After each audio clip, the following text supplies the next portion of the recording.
completed the NE250, one of Scotland's less famous road trips, and after travelling hundreds of miles around the route, we're going to share some of our thoughts. There are places we absolutely loved, a few surprises along the way, but were there any that didn't quite live up to expectation? And is the NE250 worth doing in a campervan? Today, we're looking back at the entire Scotland road trip, sharing our favourite places, the best campsites, favourite activities, and whether we'd recommend the NE250 to other campervanners. Welcome back to Grape Soda Travels and the NE250. Keep watching till the very end to find out how much it all cost and whether it was worth it. And we'll do a few comparisons cost-wise to some of our other trips as well, particularly given the increased price of fuel at the moment. Yes. We're talking of fuel. Let's start with our route and the journey. The map is out. Do love a map. So we started by breaking up the journey. Cambridge is a long way from Scotland. So we broke up the journey with an overnight at the Bedale Camping and Caravanning CS site. Highly recommend, very quirky, we loved it.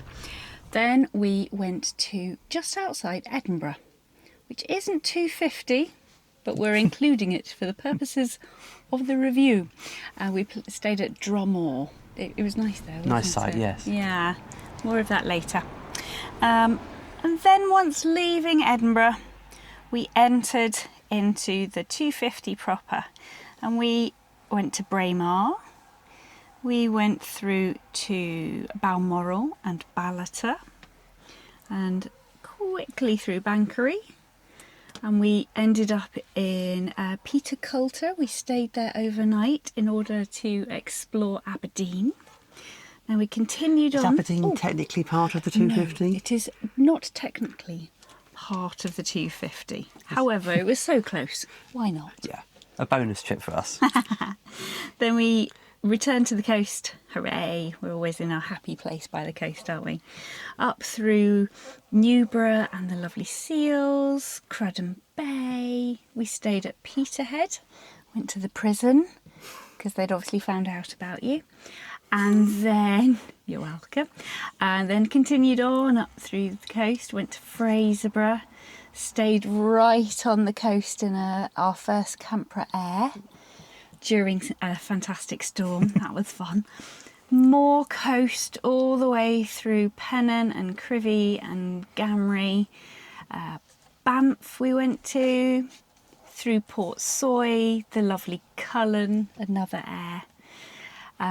Portnocky, and then we merged off the 250 again. We went off the 250 and continued around the coast as far as Lossiemouth, and then we double backed, and then we came back to Craiglachie. I think so. Craiglachie, where the cooperage was.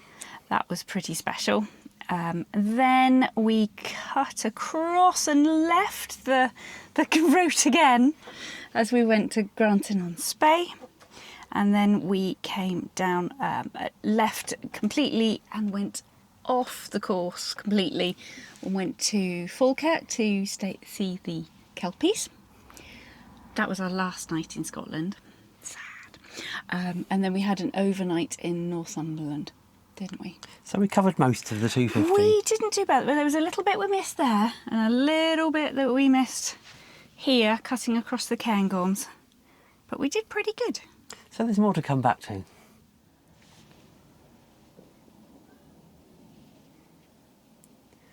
So when it comes to sites and stopovers, we stayed at 13 different locations across the whole journey. We did, including getting up there and getting back down again. But did we have any favourites? Aha! I think so. Now let's deal with something that people are often really interested in, about the prices of these things. Yep. So we had one that was super cheap. In fact, free. It was free. We stayed overnight in the Linn of Dee National Trust for Scotland car park. and it's free for us because we are National Trust I think members. it was about £5 or £6. I think that was, if you weren't members, yeah. That's right. But all donations were welcomed, I thought, weren't they?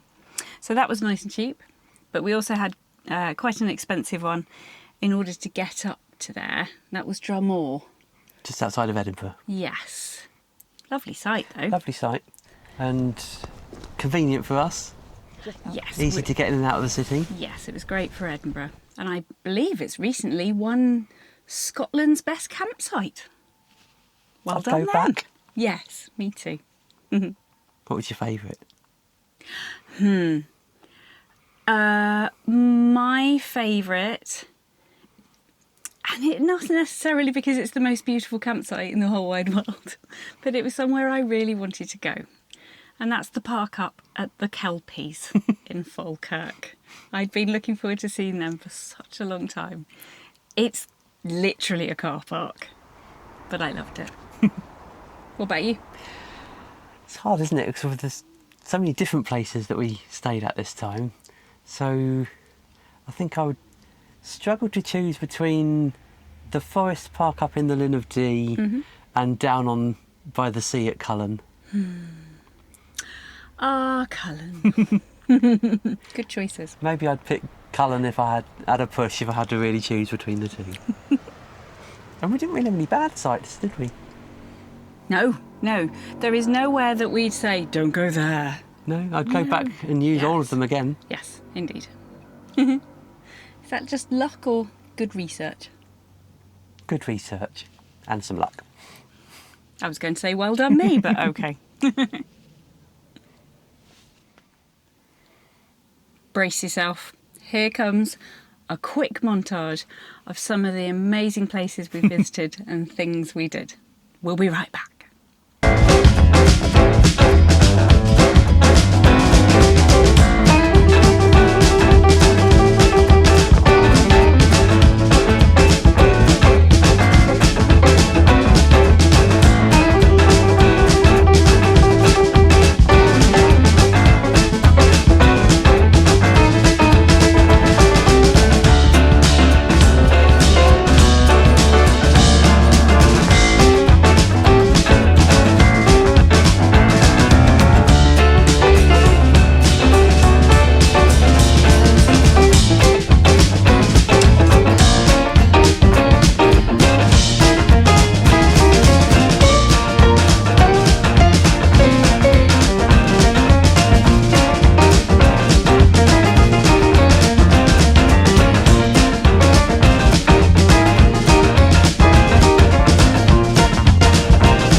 crammed quite a lot in. We did all right. Any particular highlights? Any favourites?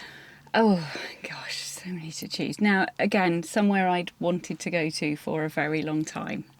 I really enjoyed visiting that beautiful seaside village of Pennon and meeting the locals and just finding what a smashing community it was. Yeah. Yeah. Oh, we need to say about that though. If you've got a big camper van or a big motorhome, yeah, don't try and get down to Pennon, park at the top. We were all right in Teddy, weren't we? Yeah. Particularly just as you get to the bottom, there's a particularly tight corner, isn't there? There's a scary old corner. Yeah, don't go down there. But it's worth the walk, I think. Yeah. What about you? I don't know. I mean, all the little towns like that were lovely. Grape was interesting, walking down there. I'd probably choose something like the Cooperage, actually, just because it was so different. Yeah, it was fascinating. And when you've visited not wine distilleries, whisky distilleries, and they talk about the importance of the barrel, Yeah. it was really cool to actually see the barrels being made and restored. It was great.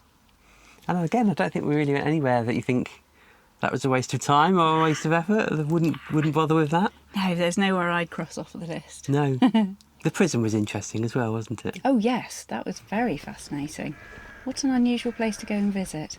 Some of the stories. I think one of the nice things about the 250 is just the sheer variety of different places and different things that you see. Yes.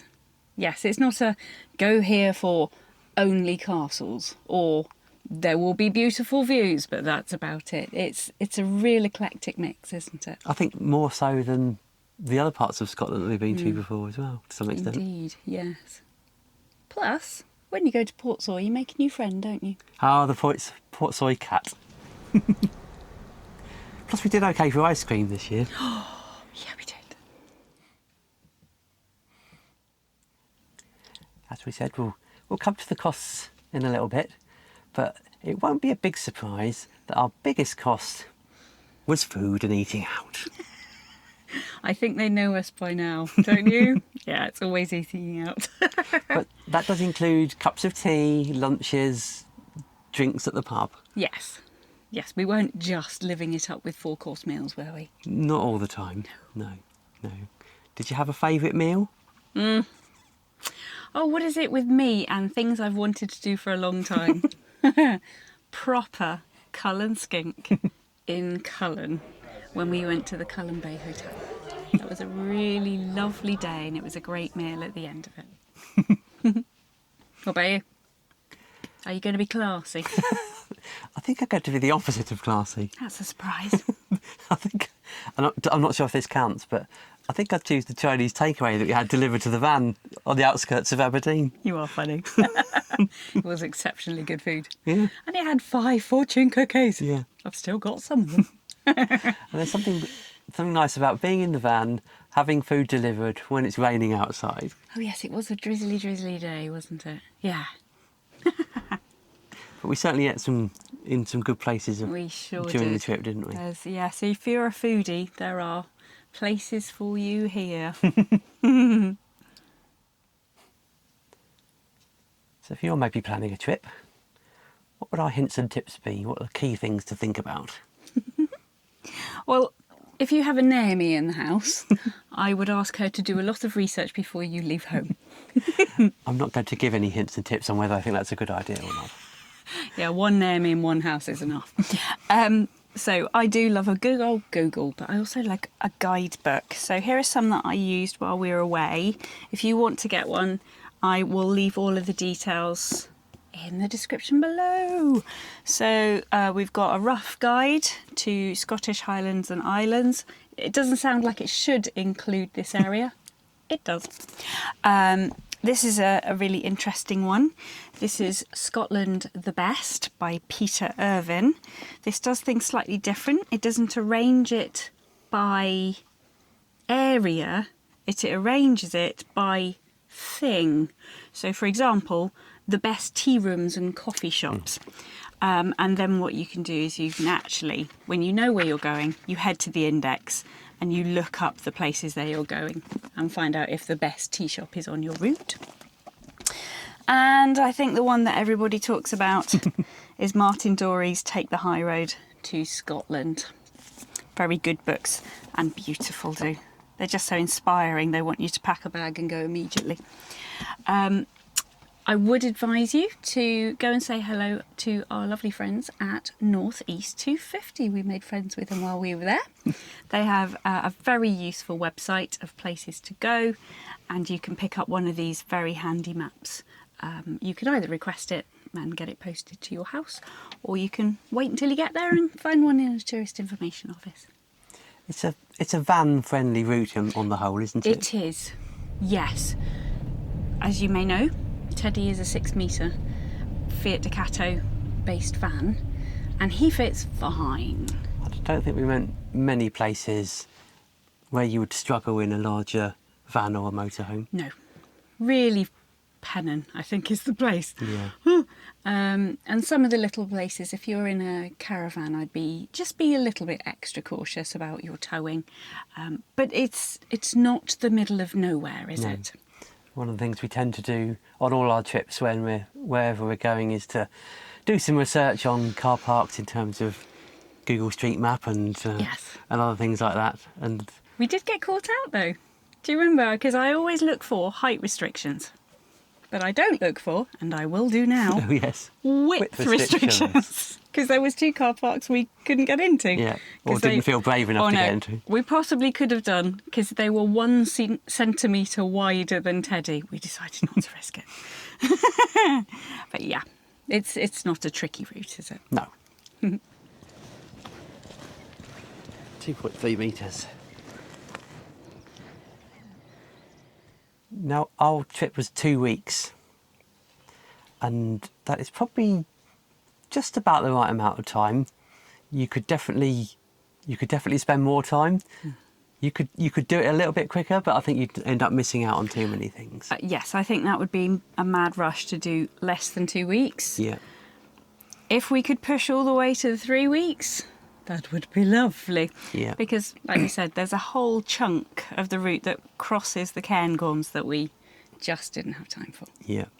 I would say we explore at a relatively fast pace. Yeah, we're not very good at relaxing, are we? No. We must get better at this. So if you prefer a slower trip, then maybe break it up into chunks and just do a bit at a time. Yeah, good idea. So the big question, how far did we travel and how much did it all cost? Dun, dun, dun. So, mileage door to door was 1,316 miles. So, of course, that includes driving all the way from Cambridge, but you probably would do less if you live nearer, I'm guessing. So, a decent number of miles. Yeah. Similar to what we've done on previous trips? Yes, not actually, yeah, really not that dissimilar from going up to the Outer Hebrides or across to Northern Ireland. Very similar sort of mileage, really. And how much did we spend? Yeah, okay. Are you ready? So, we'll do a grand total at the end. Let's talk about campsites. So, it was a real range. We've said about some, one of them was free and one of them was way more expensive. So we spent for 17 nights a grand spotal. I said spotal. And that's staying in. Thank you, darling. We spent a grand total of £392.70 for 17 nights, which, if you do the maths, is £23.10 per night. Which is the lowest average per night I think we've had on any of our trips so far. Indeed. Outer Hebrides was £28, Northern Ireland was £29. Which is kind of what I'd expect, because we definitely stayed in more. We did more off-site sites. And, yes, we're getting better at that, aren't we? We're getting braver. Yeah. So hopefully, over the months and years, our that'll go down even more. Overnights will get lower and lower, yes, because we'll get braver. What's the next spotal? I love you so much. Shall we talk about diesel? Yeah, so it's a Sore point, isn't it, Diesel? Let's discuss the global economic activity that was on at the time. Yeah, don't worry, it's not going to be one of those videos. So it was Easter 26.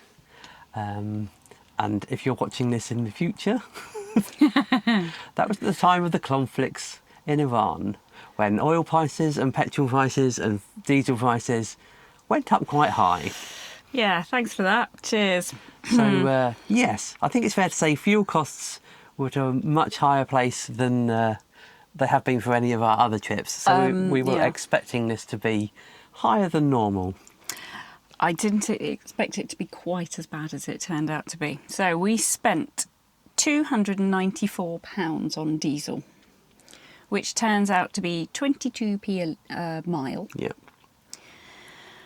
Which, if you say it quickly enough, I guess is not too bad. However, going to the Outer Hebrides was 15p a mile, and Northern Ireland was 11p. So it's definitely made quite a big difference, hasn't it? Yeah. So the sooner that gets better, the happier I shall be. Do we know what the most expensive price per litre we paid? While we were away, up round Fraserburgh way, we paid £1.89 and 0.9 per litre. £1.89. Bonkers. Hopefully our next trip that will come down a little bit. Oh, hopefully, gosh. So we've already said that eating out was our biggest expense. Should we get that one out of the way now? This is our downfall, isn't it? So again, all of the 17 nights of being away was, shall I say it quickly, £945. So £900 on ice cream and £45 on everything else. That's quite cheap Chinese takeaway, wasn't it? Yeah. So I would like to say we'd get better at that. I think it might get worse. Normal groceries, Tesco's, Sainsbury's, other supermarkets are available for you, just your staple bits and bobs. £187. The next expensive thing was perhaps the next exciting thing, and that's our activities, going and visiting places. But that was only £96. Yeah. Oh, that's not really very much at all, is it? No, I think as a route, again, compared to some of the other trips we've done, parking, entry fees, maybe lower than some of the other places that we've been to in the past. Yes, and because we're the National Trust for Scotland. Yeah. Well, we're National Trust members, but you have a reciprocal relationship with their NTS, and so going into castles and things like that for us is free. Yeah. If you're not a member, you have to pay for that too. But yes, very reasonably priced, I thought. Bit of public transport, which sounds horribly expensive. It was 56 quid, so that sounds pricey, but take me through it. We had got a taxi into Edinburgh. Yes, we were there and going into Edinburgh on a Sunday, and the trains weren't running at great times in the morning, were they? So we decided to get a taxi from the campsite into the city centre, just so that we could get there early and spend the whole day in the city. Yes. And then we got the train back. Yes. So that made it a bit cheaper. A good £40 for that as a taxi, I think, isn't it? Yeah. More than, in fact. And then we also bought some day rider tickets when we were on the bus going around Aberdeen. Yeah. Highly recommend those. They were very reasonable. Yeah. Few car parking charges, really not very many at all. £15 across the 17 days. I think that's okay. And I was fairly well restrained with my souvenir buying. 107. You bought 107 souvenirs? Very possibly. £107, okay. Dear. I'm trying to work out what's the expensive one. Did we buy any whisky when we were away? Yes, you bought a small bottle of whisky when we were in Braemar. That's not a souvenir, that's just common sense. So before we add all that up and come to the grand total, was it worth it? Yes. Every penny. I don't think you'd probably really expect us to come to any other conclusion, to be honest. But, yeah, that would have been a shocker. It was terrible, don't go. No, that's not the situation. As a campervan road trip, it is highly recommended. Yeah. Worth every penny. So we better get to how many pennies? How many pennies? If I say it quickly, does it matter? £2,075.31. Right? Yeah, it's all right, isn't it? What does that work out per day? Per day for 2 people is £122.08. Yeah. It's cheaper than most hotels overnight, really. Yeah. And that's not doing anything or getting anywhere, so... And that, if from memory, sounds similar to our previous trips. Almost within like 30p Yeah. of previous trips, so it all shakes out in the end. Yeah. Do the NE250, I think, is the conclusion. Yeah, if you're looking for a Scottish road trip, try this one. So, slightly sadly, that pretty much brings our NE250 to the end. Yeah. It's been a lovely tour to re-look at ourselves. It's why we make videos, really, isn't it? We make videos for so that we can look back and remember them. So it's been sad to come to the end. But really interesting to see a slightly different side to Scotland as well, I think. Yes, and we will return. Yeah, definitely. If you've enjoyed coming along with us, then give us a thumbs up. Leave us a comment, ask us a question. What do you want to know about the NE250? And if you do hyping, I'll have a hype, please. Thank you. It helps, apparently. I know not why. And you can find us on social media too. Yes. All over the usual ones. Coming up soon, you won't have to wait too long, is the start of our next road trip in Teddy. Shall we tell them where we're going? No. Oh. You're just going to have to hang a lap round and find out.